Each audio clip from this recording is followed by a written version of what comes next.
In the United Kingdom, a staggering 1 in 5 people have received a suspicious call from someone claiming to be from Lloyds Bank, with over 50,000 reported cases in London alone in the past year. This phenomenon is not only alarming but also leads to a critical question. What is the real reason behind Lloyds Bank's frequent calling?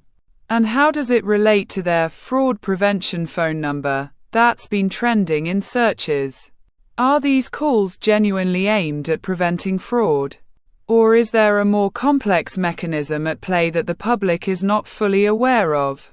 The dark reality is that these calls often turn out to be scams, with fraudsters using sophisticated tactics to extract sensitive information from unsuspecting victims. Institutions like Lloyds Bank and cities like Manchester, Birmingham, and Leeds have been at the forefront of this battle, implementing various fraud prevention measures, including the much-discussed fraud prevention phone number. However, the effectiveness of these measures is questionable, given the rising number of scams. This raises a critical concern. What is the actual rate of success of these fraud prevention efforts? And how many people are still falling victim to these scams despite the efforts of banks and law enforcement? Diving deeper into the case of a European investor who lost over €100,000 to such a scam in Frankfurt, Germany, it becomes clear that the issue is not just about the calls but about a systemic failure to protect consumers. This investor, like many others, followed the instructions given by the scammer, believing them to be from a legitimate banking institution. The psychological manipulation involved in these scams is sophisticated, playing on trust and urgency. As we explore the specifics of how these scams unfold, a pressing question emerges. What are the most common tactics used by scammers to convincing Europeans and Canadians to divulge their financial information? Behind the scenes, there's a hidden mechanism that contributes to the success of these scams. The lack of stringent regulations and the slow pace of adaptation to new fraud techniques by financial institutions in countries like France and Switzerland leave a wide gap for scammers to exploit. Moreover, the cross-border nature of these scams makes international cooperation crucial, yet challenging.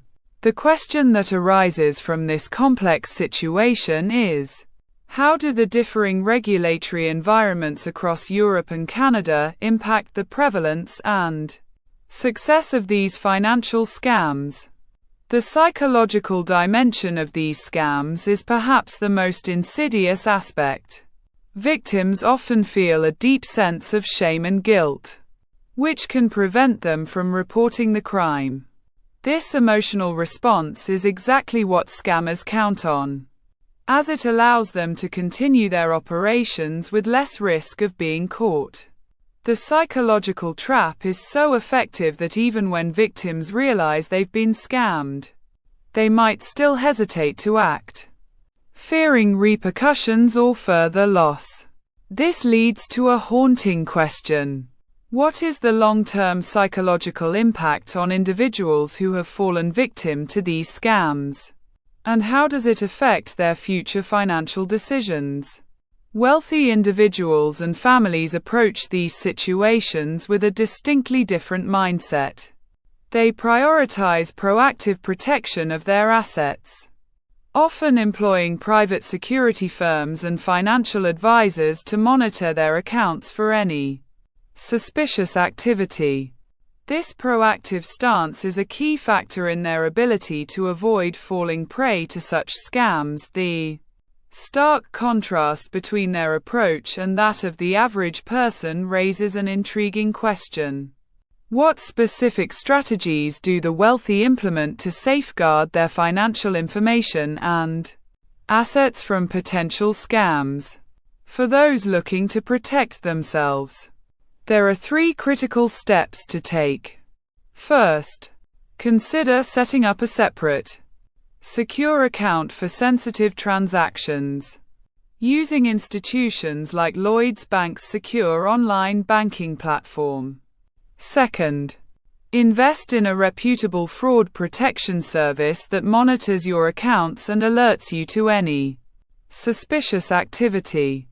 Third, educate yourself on the latest scams and tactics used by fraudsters, staying ahead of their evolving strategies.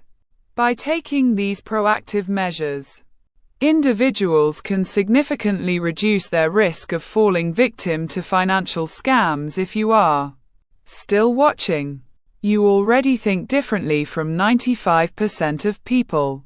Most people will watch this and do nothing. You are not most people. Press like. It takes 1 second and helps more people find this truth. Subscribe. Because tomorrow I am covering something that will make today look like a warm-up. I will see you there.